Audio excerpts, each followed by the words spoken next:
یہ نظام الدین اولیاء علیہ رحمہ کو محبوب الہی کہتے ہیں نا. ان کا واقعہ بھی علماء نے یہ لکھا ہے، صوفیاء نے، کہ ان کے شیخ حضرت بابا فرید الدین گنج شکر رحمۃ اللہ تعالی علیہ ایک دن موج میں آ گئے اور کہا کہ نظام الدین محب بنو گے یا محبوب بنو گے؟ تو یہ بڑی خدمت کرتے تھے اپنی شیخ کی، تو کہا کہ محب بنو گے یا محبوب؟ تو کہا حضرت اگر اجازت ہو تو اپنی ماں کو نہ پوچھاؤں. اللہ اکبر! ان لوگوں کی مائیں بھی تو صاحب حال ہوا کرتی تھیں.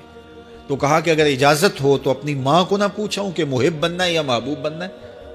کہا جاؤ تمہیں اجازت ہے. تو گھر کی طرف روانہ ہوئے. ایک آدھ دن کا سفر کیا. راستے میں ایک فقیر تھا مجذوب، جو راستے میں بیٹھا تھا، حالت اس کی عجیب سی تھی. تو یہ سلام کر کے گزرنے لگے تو وہ مسکرا کے بولا محب بنو گے یا محبوب؟ تو حیرت زدہ ہو گئے کہ اسے کیسے پتہ چل گیا، یہ تو میرے شیخ کا اور میرا راز ہے.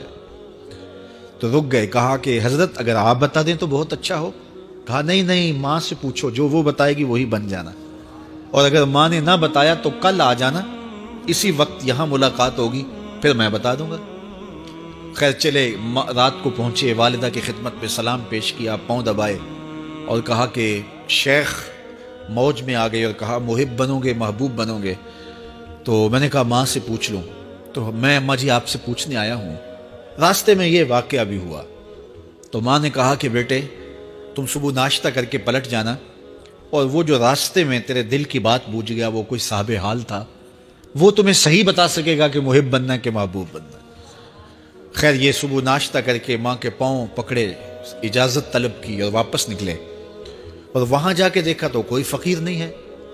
بڑے حیرت زدہ ہوئے. دائیں بائیں سے پوچھا کہ یہاں کل ایک بابا بیٹھا تھا. کہا وہ تو کل کے فوت ہو گیا. تو کہا اس کی قبر کہاں ہے؟ کہا قبر کس نے بنانی تھی اس کی؟ وہ گندگی کے ڈھیر پہ لوگوں نے پھینک دیا. دل میں بڑے حیرت زدہ ہوئے. اتنا با کمال تھا، لیکن اپنی حالت یہ. خیر وہاں چلے گئے اور جا کے کھڑے ہو کے پوچھنے لگے بندہ خدا دل کی باتیں بوجھتا تھا اور میرے ساتھ وعدہ کیا تھا کہ اگر ماں نے نہ بتایا تو کل آنا، اور اپنا پتہ ہی نہیں تھا کہ کیا ہونے والا ہے. یہ بات کہی تو بابا اٹھ کے بیٹھ گیا. عرش فرش تے بانگا ملیاں تے مکے پہ گیا شور، بلے شاہ سا مرنا نہیں تے گور پیا کوئی ہور. ہاں اٹھ کے بیٹھ گیا اور کہا کہ نظام الدین محبوب بننا محب نہ بننا. محبوں کا یہ حال ہوتا ہے، نہ کفن ملتا ہے نہ دفن ملتا ہے. محبوب بنو گے تمہاری قبر پہ بھی میلے لگیں گے.